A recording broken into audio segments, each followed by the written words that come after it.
Hello friends, நீங்கள் பார்த்துட்டு இருக்கிறது ஹரிஷ் வாய்ஸ். நான் உங்கள் ஹரிஷ். இன்றைக்கி அந்த வீடியோவில் நம்ம என்ன பார்க்க போகிறோம்னா தி 7 Deadly Sins Imperial Wrath of the Gods Season 3 Episode 7 The time for the 7 Deadly Sins to gather is here. ஓப்பனிங்லேயே டிஎன் அவளோட எர்த் பவர் யூஸ் பண்ணி அங்கே ஜெல்ட்ரிஸை போட்டு பொழந்து எடுத்துகிட்டு இருக்கிறா. அவன் என்ன தேடி தான் வந்திருக்கிறான், நீ அதில் சண்டை போடுறதுக்கு ஒன்றும் அவசியமே இல்லையா அப்படின்னு கோத்தர் பேசிக்கிட்டு இருக்கும்போது, இதெல்லாம் ஒன்றும் தேவையில்லை, நீங்கள் போய் இந்த வாரம் முடிக்க வைக்கிற வேலையை பாருங்கள். ஏன்னா இந்த வார் முடியணும், ஹோலி வார் முடிஞ்சால் தான் நாங்கள் திரும்ப வீட்டுக்கு போக முடியும். அதனால் நீங்கள் போங்க கோத்தர், இந்த ஜெல்ட்ரிஸை நான் பார்த்துக்கிறேன் அப்படின்னு இங்கே டிஎன் பேசிக்கிட்டு இருக்கிறா. அப்படின்னு சரி வா கோத்தர் நாமளும் போகலாம் அப்படின்னு இங்கே ஒரிஜினல் கோத்தர் அப்புறம் இந்த பப்பட் கோத்தர் ரெண்டு பேருமே பார்த்தீங்கன்னா இந்த வாரம் முடிச்சு கட்டுறதுக்காக அவங்க பாட்டுக்கு கிளம்பி போயிட்டாங்க. இன்னொரு பக்கம் கோத்தரோட எக்ஸிக்யூஷனராக இருக்கிற ஜெல்ட்ரிஸ் பார்த்தீங்கன்னா இங்கே டிஎன் கூட சண்டை போட காத்துக்கிட்டு இருக்கிறான். அதாவது நீ ஜெயின் கிங் தானே, உன்னோட பேர் ட்ரோல் தானே, நீ ஜெயின் கிங் எல்லாமே கடவுள் மாதிரி இருக்கிற, அதனால் நான் உன்னையுமே கைது செய்ய வேணான்னு நினைக்கிறேன். ஏன்னா அவன் ஒரு கைது செய்யப்பட்டவன், அவன் இதில் ஜாயின் பண்ணானா அவனுமே இதில் ஒரு கைதி ஆயிடுவான். அண்ட் அது மட்டும் இல்லாமல் நான் அவனை கொண்டாகணும், இல்லைன்னா நீயும் சேர்ந்து அவனோட சாகத்தான் போகிற அப்படின்னு சொல்லிட்டு ஜெல்ட்ரிஸ் பேசிக்கிட்டு இருக்கும்போது இங்கே டிஎன் பார்த்தீங்கன்னா இங்கே ஜெயின் கிங்க்கு தெரிஞ்ச ஒரு டான்ஸை பார்த்தீங்கன்னா ஆடிக்கிட்டு இருக்கிறா.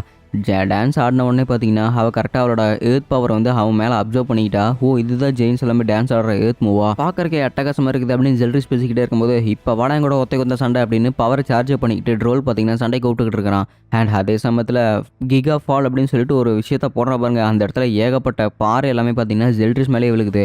ஒரு 4 அடி வாங்கினதுக்கப்புறம் பையனுக்கு தெரிஞ்சு போச்சு எப்படி ஈஸியாக அடிக்கல அப்படின்னு. அங்கே இருக்கிற எல்லா பாறையுமே பார்த்தீங்கன்னா ஹசல்ட்டாக போட்டு தள்ளிக்கிட்டு இருக்கிறான். அண்ட் அதே சமயத்தில் தப்பிச்சு வந்துகிட்டு இருக்கிறான். நான் சாதாரண ஒரு ஜெயின்ட்டாக இருக்கும்போது இவனை கொஞ்சமாவது அசர வச்சேன், ஆனால் இப்போ ஜெயின் கிங்காக இருக்கிறேன், இவனை அசைக்க கூட முடியலையே அப்படின்னு டிஎன் நினச்சிக்கிட்டே இருக்கும்போது ஜெல்ட்ரிஸ் பார்த்தீங்கன்னா பறந்து வந்து ட்ரோல் மேலே வந்து நின்றுட்டு இருக்கிறான். ஸோ நான் உங்கள்கிட்ட ஒன்று சொல்லிக்கிறேன், என்னோட பேர் தான் ஜெல்ட்ரிஸ். அந்த டீமன் கிங்கோட சக்தி இப்போ எனக்குள்ளே இருக்குது தெரியுமா? ஏன்னா டீமன் கிங்கோட எக்ஸிக்யூஷனர், அதாவது டீமன் கிங்க்கு ஒரு பப்பட் மாதிரி அவங்க இருக்கிற பவர் எல்லாமே என்கிட்ட இருக்கும். அதனால் நீ எப்பேற்பட்ட கொம்மனாக இருந்தாலுமே சரி என்னால் அசைக்க கூட முடியாது. அப்பேற்பட்ட டீமன் கிங்கோட சக்தி என்கிட்ட இருக்குது. சரி போனால் போகட்டுமே அப்படின்னு உனக்கு ஒரே ஒரு முடிவை உன் கையிலே தரேன். உனக்கு மொத்தம் 2 ஆப்ஷன் இருக்குது. ஸோ ஃபர்ஸ்ட் ஆப்ஷன் வந்து 10 கமெண்ட்மெண்ட்ஸில் ஜாயின் பண்ணிக்க, இல்லைனா நீ வந்து ஒரு ஜெயின் கிங்காகவே செத்து போயிரு. ஸோ அந்த முடிவை நான் உங்கள்கிட்ட கொடுத்துட்றேன், என்ன புரிஞ்சுதா அப்படின்னு சொல்லிட்டு ஜெல்ட்ரிஸ் பேசிக்கிட்டே இருக்கிறான். என்ன மாதிரி ஒரு ஜெயின் கிங்காக இருக்கிறேன் நான், எப்படி உனக்கு அந்த மாதிரி ஒரு ஆப்ஷனை சூஸ் பண்ணுவேன்னு நினச்சிட்டு இருக்கிறேன் அப்படின்னு சொல்லிட்டு அந்த இடத்துல நம்ம டிஎன் பேசிக்கிட்டே இருக்கிறான். அண்ட் அதே சமயத்தில் நல்லா முடிவு எடுத்துக்க, உனக்கு இந்த 2 முடிவு தான் இருக்குது, இது நீ சூஸ் பண்ணினா இதே இடத்துல செத்து போயிடுவேன் அப்படின்னு நம்ம ஜெல்ட்ரிஸ் பேசிக்கிட்டே இருக்கிறான். அப்படியே சீன் கட் பண்ணால் இங்கே ஓர் ட்ரீ தான் கட்டிகிட்டு இருக்கிறாங்க. அந்த ட்ரீக்குள்ளே இங்கே ட்ரோல் தான் பேசிக்கிட்டு இருக்கிறான். ஆக்சுவலி நான் இந்த மாதிரி இடத்துக்கு வந்துட்டேன், ஆனால் இப்போ நம்ம டிஎன் என்ன பண்ணுவா, அவளுக்கு என்ன இந்த முடியலையே அப்படிங்கும்போது ஆக்சுவலி அவள் அந்த உள்ளே போன இடத்துக்கு அவள் என்ன தான் ஆப்ஷன் சூஸ் பண்ணாலுமே அவள் அங்கேயே செத்து போகவா அப்படின்னு சொல்லிட்டு ட்ரோல் பேசுகிறாங்க. என்ன சொல்லிட்டு இருக்கிறீங்க அப்படின்னா, நம்ம டிஎனுக்கு கொடுத்துருக்கிற முடிவு என்ன பண்ணாலுமே அவள் செத்து போயிடுவாளா, இதெல்லாம் நல்லது கேள்வி அப்படின்னு சொல்லிட்டு கிங் கத்திக்கிட்டு இருக்கிறான். நான் எடுத்த முடிவு தான் அவளும் எடுக்கிறாளா, இல்லை அவள் வேறு ஏதாவது ஒரு முடிவு எடுக்கலான்னு நான் அதுக்காக தான் காத்துக்கிட்டு இருக்கிறேன் அப்படின்னு இங்கே ட்ரோல் நினச்சிட்டு இருக்கிறாப்ல. ஸோ இப்போ டிஎன் எந்த ஆப்ஷனை சூஸ் பண்ணாலுமே அவளுக்கு டெத்து கன்ஃபார்மு. இப்போ என்ன பண்ண போகிறாங்கிறதா ஒன்றுமே புரியல. நீ ஜெயின் கிளானில் பிறந்திருந்தாலும் நீ பார்க்குறதுக்கு இந்த சஃபேர் ப்ளூ கலரில் இருக்கிறனால உங்ககிட்ட ஒரு கண் இல்லை. ஆனால் அந்த ஒயிலட் கலர் கண்ணை பார்க்குறதுக்கு டீமன் ஐஸ் மாதிரி இருக்கிறதுனால உன்னோட சொந்த கிளான்லேயே நீ எல்லாத்தையுமே தூக்கிறியப்பட்ட அப்படின்னு இங்கே ஜெல்ட்ரிஸ் பேசிகிட்டு இருக்கிறாங்க. ஸோ இதை கேட்கும்போது நம்ம டிஎனோட கனவு தான் பார்த்திங்கன்னா அவளுக்கு ஞாபகம் வருது. அதாவது இவ சின்ன வயசில் எல்லா கஷ்டத்தையும் பட்டிருப்பாள், அதே கஷ்டம் தான் பார்த்திங்கன்னா இங்கே டீமன் கிங்குமே பட்டிருப்பாப்புல ட்ரோலு. அங்கே இருக்கிற எல்லாருமே பார்த்திங்கன்னா நம்ம ட்ரோலை வந்து தூக்கி எறிஞ்சிருப்பாங்க, இவன் பார்க்குறக்கு டீமன் மாதிரி இருக்கிறான் அப்படின்னு சொல்லிட்டு 4 கை இருக்குதுன்னு. அங்கே இருக்கிற எல்லாருமே தூக்கி எறிஞ்சோடனே உனக்கு ஒரு நிரந்தரமான ஃப்ரெண்ட்ஸ்னு யாருமே கிடையாதுல்ல, அந்த ஒரு காரணத்துக்காக தான் உனக்கு ஒரு நிரந்தரமான ஃப்ரெண்ட்ஸை தேடுறதுக்கு இந்த 10 கமெண்ட்மெண்ட்ஸில் சேர்த்துக்கோ அப்படின்னு இங்கே ஜெல்ட்ரிஸ் கூப்பிட்டுட்டே இருக்கிறான். அண்ட் அதே சமயத்தில் கிங்கு பார்த்தீங்கன்னா, டிஎன் வேணா, நீ எந்த முடிவு எடுக்காத, நீ முடிவு எடுத்தீங்கன்னா செத்து போயிடுவ, தயவு செஞ்சு வேணா டிஎன் அப்படின்னு சொல்லிட்டு நம்ம கிங் கத்திக்கிட்டே இருக்கிறான். என்ன வேணா, நான் அப்படி என்ன பண்ணிட்டேன், என்ன வேணாங்கிற அப்படின்னு சொல்லிட்டு டிஎன் பார்த்தீங்கன்னா எந்திரிக்கிறா. அண்ட் நீமே உயிரோட வந்துட்டியா, எனக்கு ரொம்பவே சந்தோஷமாக இருக்குது கிங் அப்படின்னு சொல்லிட்டு இருக்கிறா. இதை பார்த்தோன்னே இங்கே ட்ரோலுக்கு செம ஆச்சரியமாக இருக்குது. இதுக்கெல்லாம் வாய்ப்பு இல்லையே, நான் உனக்கு கொடுத்த 2 ஆப்ஷனில் நீ சூஸ் பண்ணியிருந்தாலுமே இன்னும் செத்துருக்கணும். அண்ட் நீ என்ன ஆப்ஷன் சூஸ் பண்ணுறதுக்காக தான் நான் காத்துக்கிட்டு இருந்தேன், என்ன மாதிரி ஆப்ஷன் நீ சூஸ் பண்ண அப்படின்னு சொல்லிட்டு ட்ரோல் செம்ம டென்ஷனாக கேட்டு இருக்கும்போது, நான் அங்கேருந்து ஓடி வந்துட்டேன் அப்படின்னு சொல்லிட்டு டிஎன் சொல்கிறா. என்னது ஓடி வந்துட்டியா அப்படின்னு சொல்லிட்டு நம்ம ட்ரோலுமே ஆச்சரியப்பட்டு இருக்கிறாங்க. நல்ல வேலை நீ உயிரோட வந்து எனக்கு ரொம்பவே சந்தோஷமாக இருக்குது, நான் ரொம்பவே கவலைப்பட தெரியுமா அப்படின்னு சொல்லிட்டு கிங் கவலைப்பட்டுக்கிட்டு இருக்கும்போது அவன் அப்படியே கட்டி தடவி பார்த்தீங்கன்னா அவளோட பெரிய வாயால் ஒரு கிஸ்ஸு கொடுக்குறவனுங்க 2 பேருமே. அண்ட் அதே சமயத்தில் சீன் கட் பண்ணால் இங்கே ஃபேரி கிங் ஃபாரஸ்ட்டை கட்டிட்டு இருக்கிறாங்க. ஸோ நம்ம ஆஸ்லோ பார்த்தீங்கன்னா கிங்கை எழுப்பி விட்டுட்டுருக்கான். ஓ ஆஸ்லோ, நான் ஒரு அற்புதமான கனவு கண்டு தெரியுமா, அந்த கனவுல நானும் டிஎனு கிஸ் பண்ணிக்கிட்டு அப்படின்னு அவன் வெக்கப்பட்டு சொல்லிக்கிட்டே இருக்கிறான். அடப்பாவி என்னடா பொசுக்குன்னு கனவுன்னு சொல்லிட்டு அப்படின்னு டிஎன் கேட்டுட்டு இருக்கிறா. என்னது டிஎன், அப்போ அது கனவு இல்லையா, நீ பின்னாடி இருக்கிறே அப்படின்னு சொல்லிட்டு அவன் ஆச்சரியப்பட்டு எந்திரிச்சிட்டு இருக்கிறான். அண்ட் அது மட்டும் இல்லாமல் அந்த இடத்துல எதுக்காக நீ என்னை கிஸ் பண்ண நான் தெரிஞ்சுக்கலாமா, எனக்கு அந்த மாதிரி பேசுறது கூச்சமாக இருக்குது அப்படின்னு கேட்டுக்கிட்டு இருக்கிறான். அதுக்கு ஏன்னா நீ 200 வருஷத்துக்கு முன்னாடி எனக்கு ஒரு ப்ராமிஸ் பண்ணி கொடுத்தில, அந்த ப்ராமிஸை நீ இன்னும் காப்பாற்றுறதுக்காக தான் உனக்கு நான் அந்த மாதிரி சொன்னேன் அப்படின்னு நம்ம டிஎன் சொல்கிறா என்னென்னு பார்த்தா 200 வருஷத்துக்கு முன்னாடி நான் உன்னை திரும்ப வந்து பார்க்குறேன், உனக்கு நான் ப்ராமிஸ் பண்ணுறேன் அப்படின்னு கிங் சொல்லிட்டு போயிருப்பேன்ல டிஎன் குட்டி பொண்ணாக இருக்கும்போதே.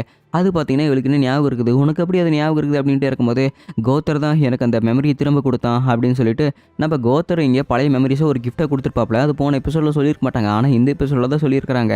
ஏன்னா ஒரு நினைவு அப்படிங்கிறது ஒருத்தவங்களோட ஆள் மனசுக்குள்ளே எப்போவுமே பதிஞ்சிருக்கும். அது ஜஸ்ட் ஒரு புகைமூட்டத்தில் தான் மூடி இருக்கும். அந்த மெமரியை யாராலையும் அழுக்க முடியாது. ஸோ அந்த மெமரியை எனக்கு திரும்ப கொடுத்ததுக்காக தான் கோத்தர் எனக்கு இது கிஃப்டாக பண்ணியிருக்காப்ல அப்படின்னு இங்கே டிஎன் பேசிக்கிட்டு இருக்கிறா. அண்ட் அது மட்டும் இல்லாமல் நான் ஒன்றும் அது சும்மா இல்லை உங்கள்கிட்ட சொல்லவே இல்லை. ஏன்னா ஆரம்பத்துலேருந்து உன்னை பார்க்கும்போதும் எனக்கு ஒன்று ரொம்பவே பிடிக்கும். உன்னை பார்த்த அன்றைக்கே நான் காதலில் விழுந்துட்டேன், எனக்கு ஒன்று ரொம்பவே பிடிக்கும் அப்படின்னு இங்கே டிஎன் பேசிக்கிட்டு இருக்கிறா. ஆஸ்லோ பார்த்தீங்கன்னா அந்த தலைவனை எடுத்து கடிச்சு அங்கேயும் ஓடிக்கிட்டே இருக்கிறான். சரி சொல்லு கிங், உனக்கு என்னை பிடிக்கும் அப்படிங்கும்போது உன்னை நான் எப்பொழுதும் எனக்கு ரொம்ப பிடிக்கும் டிஎன், நான் எப்போவுமே உன் பக்கம் தான் இருப்பேன் அப்படின்னு சொல்லிட்டு இவனுமே பார்த்தீங்கன்னா கிஸ் பண்ணிக்கிட்டு இருக்கிறான். சரி உன்னோட முதுகு பகுதி எப்படி இருக்குது? ஏன்னா உன்னோட முதுகில் பலத்தமாக காய அடிபட்டு இருந்ததில்ல, அது சரியாயிருச்சா அப்படின்னு நம்ம டிஎன் கேட்டுட்டு இருக்கிறா. ஓ அதுவா, இப்போ பரவாயில்ல அப்படின்னு சொல்லிட்டு அவன் பின்னாடி பார்க்கும்போது அவனுக்கு பின்னாடி 2 ரெக்க குட்டியாக முளைச்சிருக்குது. அப்படியா, எனக்கும் ரெக்க முளைச்சிருச்சு, ரொம்பவே சந்தோஷம் அப்படின்னு சொல்லிட்டு அவன் ஆச்சரியப்பட்டு இருக்கிறான். அண்டு நம்ம கிளக்ஸ்டோனியோட ரெக்கையை கம்பேர் பண்ணும்போது இது எவ்வளோ துளி ஒன்று தானே இருக்குது. அவனுக்கு உண்மையிலேயே ரொம்பவே சேட் ஆயிடுச்சு. கவலைப்படாத, கிளக்ஸ்டோனியாவும் இதே மாதிரி ரெக்கையை குட்டியை வச்சுக்கிட்டு தான் அவங்க வளர்த்துனாங்களாமா, அதனால் நீ கவலைப்பட தேவையில்ல அப்படிங்கிறாங்க. சரி கிளக்ஸ்டோனியா எங்கன்னு கேட்கும்போது மேலே இருக்காப்புல அப்படின்னு சொல்லிட்டு காட்டுறாங்க. ஸோ அவர் தங்கச்சி கூட நல்லா ஜாலியாக பேசிட்டு இருக்கிறாப்புல. ஏன்னா மனுஷருமா தங்கச்சி, ஏன்னா நான் உங்கள்கிட்ட எந்த ஒரு பர்மிஷனுமே கேட்காம நான் ரோவை கொண்டுட்டேன், நான் உங்கள்கிட்ட அப்போ கேட்டிருக்கணும், நீ உயிரோடு இல்லை செத்துட்டு நினச்சேன், அதனால தான் நான் அவனை கொண்டுட்டேன் அப்படிங்கிறாங்க. பரவாயில்ல, அதெல்லாமே பாஸ்டில் நடந்து முடிஞ்சது, நீ அந்த இடத்துல ரொம்பவே கோவமாக வருவீன்னு அவனுக்கே தெரியும், அதனால தான் நீ என்ன பண்ணாலுமே அந்த முடிவை ஏற்றுக்கிறக்காக நாங்கள் 2 பேருமே காத்துக்கிட்டு இருந்தோம் அப்படின்னு ஜெரட் பேசிட்டு இவங்க 2 பேரும் அழுதுகிட்டு இருக்கிறாங்க. ஏன்னா மனுஷனுமா தங்கச்சி, ஏன்னா உன்னை ரொம்ப நாள் நான் உயிரோட இல்லை செத்துட்டு நினச்சிட்டு இருந்தேன், அதனால தான் நான் உன்னை பார்க்கவே இல்லை அப்படிங்கிறாங்க. பரவாயில்ல, உன்னை பார்த்தால எனக்கு ரொம்பவே சந்தோஷம், எனக்கு உன்னை திரும்ப பார்க்க முடியாதுன்னு நினச்சிட்டு இருந்தேன், பட் இருந்தாலுமே உன்னை பார்த்தால எனக்கு ரொம்பவே சந்தோஷம் அப்படின்னு நம்ம ஜெர்ஹெட் பேசிக்கிட்டே இருக்கு. இன்னொரு பக்கம் ஃபேரி கிங் ஃபாரஸ்ட்டுக்குள்ளே ஏதோ ஒரு மிருகம் வந்துருச்சு அப்படின்னு ஆஸ்லோவுக்கு சென்ஸ் ஆனோடனே ஆஸ்லோ பார்த்தீங்கன்னா ரொம்பவே கோவமடைகிறான். ஆக்சுவலி கிளக்ஸோனியை பார்த்து அவன் ரொம்பவே கோவமடைகிறான். அண்ட் அவனுமே பார்த்தீங்கன்னா பெரிய மான்ஸ்டர் மாதிரி ஆகிட்டான். ஆஸ்லோ நிறுத்து, இவர் யாரும் வெளியாளெல்லாம் கிடையாது, இவர் என்னோட அண்ணன் தான், நீ எந்த ஒரு தப்புமே நினச்சிக்க வேண்டாம், இவர் நம்மளது அப்படின்னு சொல்லிட்டு இங்கே ஒரு பக்கம் கத்த, நம்ம ஜெர்ஹெட் ஒரு பக்கம் கத்த, எதுவுமே கேட்காதவன் நான் வந்துட்டேன் அப்படின்னு சொல்லிட்டு கிளக்ஸோனியை சொல்கிற பாருங்க, அப்படியே சமத்து புள்ளியாக மாறிடுச்சு. ஆக்சுவலி இந்த டாகி ரோஸ் அன்னைக்கு எனக்கு திரும்ப கிடச்சிது. இந்த டாக் தான் என்னை அப்போலேருந்து பார்த்துக்கிட்டு இருக்குது. ஏன்னா நான் என்ன பண்ணாலுமே சரி, உனக்கு அப்புறம் என்னை இவன் தான் ரொம்பவே பார்த்துட்டு இருக்கிறது தெரியுமாண்ணா அப்படின்னு சொல்லிட்டு ஆஸ்லோவை பார்த்து இங்கே ஜெர்ஹெட் பேசிகிட்டே இருக்கிறா. அண்ட் இப்போ தான் பார்த்தீங்கன்னா ஒரு ஃப்ளாஷ்பேக்கில் நம்ம லக்ஷ்மணியாவுக்கு நினப்பு வந்துக்கிட்டு இருக்குது. அதாவது நீ என்னை கொன்னாலுமே சரி, அண்டு நான் எப்போவுமே உன்னை பாதுகாக்கிறதுக்கு எப்போவுமே தயாராக இருப்பேன், என் அடுத்த ஜென்மத்தில் எந்த ஒரு பிறவி இடத்துலையுமே சரி உன்னை பாதுகாக்கிற பிறவியாக தான் நான் பிறப்பேன் அப்படின்னு ரோஸ் சொல்லியிருப்பான். ஆனால் இங்கே கிளக்ஸோனியாவுக்கு நம்ம ஆஸ்லோ தான் ரோன் அப்படியே ஒரு நினப்பு இருக்குது. ஆனால் இவன் அந்த மாதிரி தானே பார்த்துக்கிட்டு இருக்கிறான். ஸோ எனக்கு பதிலாக நீ என் தங்கச்சி பார்த்துட்டு இருந்தே அப்படின்னு சொல்லிட்டு ஆஸ்லோக்கிட்ட போகும்போதே அவன் பார்த்தீங்கன்னா தலையை கடிச்சு நாக்கு போட்டு நக்கிட்டு இருக்கிறான். பரவாயில்ல விடு, இந்த மாதிரியெல்லாம் பண்ணிட்டு இருக்காது அப்படின்னு சொல்லிட்டு அவங்க விளாண்டுட்டு இருக்கிறாங்க.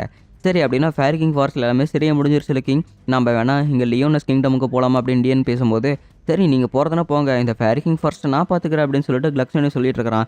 அப்படின்னு சரி வா, நீ நானும் சேர்ந்து 2 பேருமே 7 டெட்லி சின்ஸை போய் பார்க்க போகலாம், ஏன்னா நான் அவங்கள போய் பார்த்து ரொம்ப நாள் ஆச்சுல்ல அப்படின்னு சொல்லிட்டு கிங் கேட்டுட்ருக்கிறான். அப்படின்னா சரி ஆஸ்லோ இங்கேருந்து நம்ம போகலாமா அப்படின்னு சொல்லிட்டு ஆஸ்லோட்ட கேட்குறாங்க பாருங்க. ஆஸ்லோ வாயை திறக்குது. அவங்க 2 பேருமே அந்த போர்ட்டலுக்குள்ளே இழுக்கப்பட்டு இவங்க இன்னொரு இடத்துக்கு போகிறாங்க. அண்ட் இன்னொரு இடத்துல பார்த்தீங்கன்னா லியோனஸ் கிங்டமை காட்டிகிட்டு இருக்கிறாங்க. அந்த இடம் முழுக்கவே பார்த்தீங்கன்னா ஒரே புகை மூட்டமாக இருக்குது. அண்டு இந்த இடம் என்ன ரொம்பவே வித்தியாசமாக இருக்குது. நம்ம ஏற்கனவே இந்த இடத்துக்கு வந்திருக்கிறோமா, எதுக்கு மெர்லின் இந்த மாதிரி இடத்துக்கு நம்ம இங்கே வந்திருக்கிறோம், இது பார்க்குறதுக்கு வித்தியாசமாக இருக்குது, இது நம்ம கிங்டம் மாதிரி இல்லையே அப்படின்னு பேன் பேசிக்கிட்டு இருக்கும்போது ஆக்சுவலி உங்களுக்கு கிங் பால்ட்ரா சொன்னது கொஞ்சம் கூட ஞாபகம் வரலையா? ஏன்னா அவர் ஒரு விஷனை பார்த்தேன்னு சொன்னார்ல, அந்த விஷன் இனிமேல் தான் வரப்போகுது. ஏன்னா நடு மத்தியானத்தில் ஒரு நிலா தெரியும், அந்த நிலாவுக்கு மத்தியில் அப்புறம் நகரத்துக்குள்ளே ஏகப்பட்ட புகை மண்டலமாக இருக்கும். அந்த புகை மண்டலத்துக்குள்ளே நிலாவுக்கு நேராகவே ஒரு கருப்பு கலர் நிலா வந்து அங்கே இருக்கிறவங்கள திரும்ப கொண்டு வரும் அப்படின்னு சொல்லிட்டு கிங் பால்ட்ரா சொல்லியிருப்பாங்க. அதே மாதிரி ஒரு கருப்பு போர்ட்டல் ஓப்பன் ஆகும். இந்த கருப்பு போர்ட்டல் நான் ஏற்கனவே இங்கே பார்த்துருக்கிறேனே அப்படின்னு நம்ம மெலியதை சொல்லிட்டு இருக்கும்போது என்னையோட பெரிய சைஸ் பட்டு பார்த்தீங்கன்னா நம்ம மெலியதஸ் மேலேயே போய் விழுகுது பாருங்க. அண்ட் அதே சமயத்தில் அந்த இடமே அப்படி பூகம்பம் வெடிக்கிற மாதிரி வெடிக்குது. அண்டு நம்ம கிங்குமே பார்த்தீங்கன்னா எல்லோரும் எப்படி இருக்கிறீங்க, பார்த்து ரொம்ப நாள் ஆச்சு இல்லை அப்படின்னு சொல்லிட்டு அவனுமே தூக்க வரையிலேருந்து எந்திரிச்சிட்டு இருக்கிறான். அண்ட் அங்கே இருக்கிற எல்லாருமே பார்த்தீங்கன்னா ரொம்பவே ஆச்சரியப்பட்டு இருக்கிறாங்க. இத்தனை நாளாக எங்கட போனீங்க, திடீர்னு கருப்பு வளையத்துக்குள்ளேருந்து வந்திருக்கிறீங்க, எனக்கு ரொம்பவே ஆச்சரியமாக இருக்குது அப்படின்னு சொல்லிட்டு பேன் அங்கே இருக்கிற எஸ்கனார் எல்லாருமே கேட்டுட்டு இருக்கிறாங்க. நாங்கள் உங்களை பார்த்துட்டு ரொம்பவே சந்தோஷப்படுறோம். அண்ட் அது மட்டும் இல்லாமல் நம்மளோட மெலியதாஸ் கேப்டன் மட்டும் உயிரோடு இருந்ததுன்னா ரொம்பவே சந்தோஷமாக இருந்திருக்கும்ல அப்படின்னு டிஎன் பேசிக்கிட்டு இருக்கிறா. நான் உன்னோட பட்டுக்கு கீழே தான் இருக்கிற டிஎன் அப்படின்னு சொல்கிறேன் பாருங்க. அவள் எடுத்ததுக்கப்புறம் எலி குஞ்சு மாதிரி பார்த்தீங்கன்னா மெலியதாஸ் எட்டி பார்க்குறான். டே என்னடா அது, இவர் இன்னும் உயிரோடு இருக்கிறா, ஐயோ மெலியதாஸோட பேய் இங்கே வந்துருச்சு அப்படின்னு சொல்லிட்டு 2 பேரும் பயந்துக்கிட்டு இருக்கிறாங்க. பின்னாடியே பார்த்தீங்கன்னா கிங் பால்ட்ரா ஏதோ பேச தயாரிக்கிறாப்புல, ஆனால் அவரோட பேச முடியல. ஏன்னா இங்கே எல்லாருமே குழந்தை தரமாக பண்ணிட்டு இருக்கிறாங்க. நான் சொல்கிறது ஒரு நிமிஷம் கேளுங்கடா அப்படின்னு சொல்லிட்டு கிங் பால்ட்ரா பேசிக்கிட்டு இருக்கிறாங்க. அதெல்லாம் எதுவுமே கேட்காம மெலியதாஸோட பேய் வந்துருச்சு அப்படிங்கிறாங்க. பேய் இல்லப்பா, நான் நிஜமாலுமே நான் தான். ஏன்னா நான் செத்ததுக்கு அப்புறம் நிறைய விஷயங்கள் நடந்துருச்சு. மறுபடியும் என்னோட உயிரும் திரும்ப கிடச்சிருச்சு. உங்களுக்கு அதை சொல்கிறதுக்கு கொஞ்சம் டைம் கிடைக்கல, மன்னிச்சிருங்க அப்படின்னு சொல்லிட்டு மெலியதாஸ் சொல்லிட்டு இருக்கிறான். ஆக்சுவலி மெலியதாஸ், நான் உங்ககிட்ட நிறைய விஷயங்கள் சொல்லணும். நான் உன்னை ரொம்பவே ரூடாக பிஹேவ் பண்ணிட்டேன் உங்ககிட்ட, என்னை மன்னிச்சிரு அப்படின்னு சொல்லிட்டு நம்ம மெலியதாஸ் கிட்ட மன்னிப்பு கேட்டுட்டு இருக்கும்போதே, இங்கே பாடுறா இவனுக்கு ரக்கையில் வந்துருச்சு, பரவாயில்லையே இப்போ பெரிய பையன் ஐடியா இருக்குது. சரி இனிமேல் பெரிய பசங்களோட டீமில் நீயும் இருக்கிறடா அப்படின்னு சொல்லிட்டு மெலியதாஸ் பேண்டு கிண்டல் பண்ணிட்டு இருக்காங்க. ஏன்டா அவங்க 2 பேருக்கு என்னடாச்சு, இவ்வளோ சீரியஸாக பேசிட்டு இருக்கிறேன், இப்போ வந்து கதை பேசிட்டு இருக்கிறீங்க அப்படின்னு சொல்லிட்டு அவன் பிடிச்சி திட்டிக்கிட்டு இருக்கிறான். அண்ட் அதே சமயத்தில் உங்கள் 2 பேர்த்துக்கிட்டே ஏதோ வித்தியாசம் தெரியுது அப்படிங்கும்போது, ஆமாம் நானும் டிஎனோ, ஏன்னா டிஎனுக்கு பழைய நினைவுகள் கிடச்சிருச்சு. அண்ட் அது மட்டும் இல்லாமல் டிஎன்னு நானும் ஒருத்தருக்கு ஒருத்தர் எங்களோட ஃபீலிங்ஸை கன்வர்ஸ் பண்ணிக்கிட்டோம் அப்படின்னு சொல்லிட்டு நம்ம கிங் கேட்டுட்ருக்கிறான். கிங்கே, நான் உன்னோட ஃபீலிங் ஒன்று கேட்கல, நம்ம டிஎனோட ஃபீலிங்கு கேட்டேன், உங்கள்கிட்ட எதுவுமே கேட்கல, நீ கொஞ்ச நேரம் வாய மூடிட்டு அப்படின்னு சொல்லிட்டு மெலியதாஸ் பேசிகிட்டு இருக்கிறாங்க. இவனுக்கு என்ன பண்ணாலுமே திருந்தாது அப்படின்னு சொல்லிட்டு கிங் ஒரு மாதிரி கடுப்பாயிட்டு இருக்கிறான். அண்ட் நான் என்னோட பழைய நினைவுகளை எடுத்துட்டேன், ஸோ அந்த பழைய நினைவுகளை எனக்கு கோத்திரத்தை திரும்பி கொடுத்தா அப்படின்னு சொல்லிட்டு டிஎன் பேசிக்கிட்டு இருக்கிறா. அதுக்கெல்லாம் வாய்ப்பே இல்லையே, ஏன்னா நினைவுகள் அழிக்கப்பட்டால் திரும்ப அது கிடைக்கவே கிடைக்காது அப்படின்னு கோத்தர் சொல்லிக்கிட்டு இருக்கிறான். அப்படி இல்லை கோத்தர், ஏன்னா நமக்கு மனசுக்கு பிடிச்ச நினைவு எல்லாமே நம்ம ஆள் மனசில் பதிஞ்சிருக்கும். அது ஜஸ்ட் ஒரு புகையில தான் மூடி இருக்குமே தவிர வேறு எதுலேயும் மூடி இருக்காது. அது ஜஸ்ட் ஒரு ட்ரிகர் பண்ணுறக்காக தான், அப்படி ஒரு மெமரியை ட்ரிகர் பண்ணுறக்காக தான் கோத்தர் எனக்கு அந்த மெமரியை கொடுத்தாரு அப்படின்னு இங்கே டிஎன் பேசிக்கிட்டு இருக்கிறா. அப்படின்னா அந்த மெமரி உங்களுக்கு கொடுத்தது யார் அப்படிங்கும்போது, எனக்கு உன்னோட அப்பா தான் கொடுத்தது கோத்தர் அப்படிங்கிறாங்க. என்னது என்னோட அப்பா அப்படிங்கிறாங்க. ஆமாம், ஏன்னா இந்த 7 டெலிஷன்ஸ் தான் ஒன்றா சேர்ந்த காரணத்துக்கு இதுதான் மெயின் காரணம். ஏன்னா கோத்தருக்கு ஒரு இதயம் ஏற்கனவே இருந்திருக்குது அப்படின்னு சொல்லிட்டு இங்கே மெர்லின் பேசிக்கிட்டு இருக்கிறா. ஏன்னா ஆரம்ப கட்டத்தில் அவனுக்கு இதயம் ஒன்று இருந்திருக்குது அப்படின்னு மெர்லின் பேசும்போது, ஒரு நிமிஷம் இதுக்கு மேலே எல்லாத்தையுமே நான் சொல்லிக்கிறேன் அப்படின்னு இங்கே பால்ட்ரா வந்துட்டாப்ல. நீங்கள் இப்போ வந்தீங்க அப்படிங்கும்போது அதெல்லாம் அப்புறம் சொல்லிக்கிறேன், என்ன தான் நீங்கள் பேசவே இல்லையே, அவனுக்குள்ளே இருந்த இதயம் இதுவான்னு பாருங்கள், ஏன்னா இதுக்கு கிடச்சிது அப்படின்னு சொல்லிட்டு கிங் பால்ட்ரா ஒரு இதயம் மாதிரி காட்டுறாப்ல. இந்த ஏரியும் அவனுக்குள்ளே இருந்தது அப்படிங்கிறாங்க. அவனுக்கு இதை பார்த்தோன்னே பார்த்தீங்கன்னா ஏதோ சில விஷயங்கள் ஞாபகம் வந்துட்டு இருக்குது. கோத்ரா அதை பார்த்து அடுத்த செகண்டே பார்த்தீங்கன்னா வெறி கொண்ட மாதிரி ஓட ஆரம்பிச்சிட்டான். யுவர் மெஜஸ்டி, அவன்கிட்ட என்ன காட்டினீங்க அப்படின்னு இந்தியன் கேட்கும்போது, நான் அவனோட ஹார்ட் தான் காட்டினேன், இதுதான் அவனோட ஹார்ட். ஸோ இந்த ஹார்ட்குள்ளே தான் ஏகப்பட்ட சோல் மேஜிக் இருந்தது அப்படின்னு கிங் பால்ட்ரா சொல்லிட்டு இருக்காங்க. அப்படின்னா சரி மெர்லின், என்னை குட்டியாக்கு நம்ம போய் எப்படியாவது அவனை காப்பாற்றணும் அப்படின்னு டிஎன் கத்திக்கிட்டு இருக்கிறா. அப்படின்னு சரி 7 டெட்லி சின்ஸில் 7 ரூல்ஸில் 4வது ரூல், நம்ம ஃப்ரெண்டுக்கு ஏதாவது ஒரு ஆபத்துனா அவனை காப்பாற்றுறதுக்கு நம்ம எல்லாருமே உயிரே போனாலும் சரி அவனுக்காக உதவி பண்ணணும் அப்படின்னு எல்லாரும் கோத்தருக்கு உதவி பண்ணுற கிளம்புறாங்க. அதோட எபிசோட் முடிக்கப்பட்டதே.